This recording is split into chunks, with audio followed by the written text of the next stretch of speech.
ভালো লাগছে একদম। ধন্যবাদ।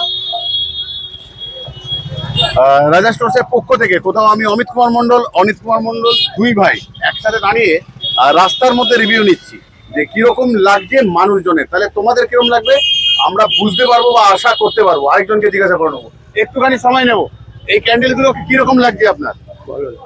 এরকম সাইজ ক্যান্ডেল দেখেছেন আগে? না না, দেখেননি? ভালো লাগছে তো?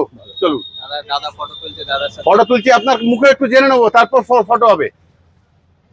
দেখি একটু কিছু বলে যান ক্যামেরাতে। এর আগে দেখেছেন এরকম বড় সাইজ? ভালো লাগছে? ভালো। Very good. তাহলে সবাই মোটামুটি ভালো বললো। কিরকম লাগছে ক্যান্ডেল গুলো আপনার? বিশাল তো এটা। ভালো লাগছে দেখে? দেখে তো মোটামুটি আগে এরকম সাইজ দেখেছেন ক্যান্ডেল? এরকম তাই আগে দেখি। চলুন, খুব ভালো লাগলো আপনার সাথে কথা বলে। কিরকম লাগছে আপনার এই বয়সে এরকম বড় ক্যান্ডেল? একদম ফার্স্ট ক্লাস। ভালো লাগছে? এরকম দেখিনি। আচ্ছা, আপনার কিরকম লাগছে একটু বলে যান তারই মধ্যে। ভালো লাগছে, উনিও বলে গেল।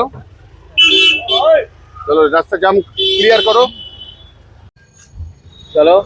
গরম খুব, মোমবাতি বাইরে প্রচন্ড গরম, তার মধ্যেই আমরা ভিডিও করলাম। আশা রাখলাম যে এই ভিডিওটা তোমরা শেয়ার করবে যাতে অনেক মানুষ দেখতে পায় নিউ চন্দ্রযানকে। তাহলে আজকের মতন যাচ্ছি, আবারও আসবো ফিরে তোমাদের ভালোবাসার দুনিয়া। ততক্ষণের জন্য ভালো থেকো, সুস্থ থেকো সবাই।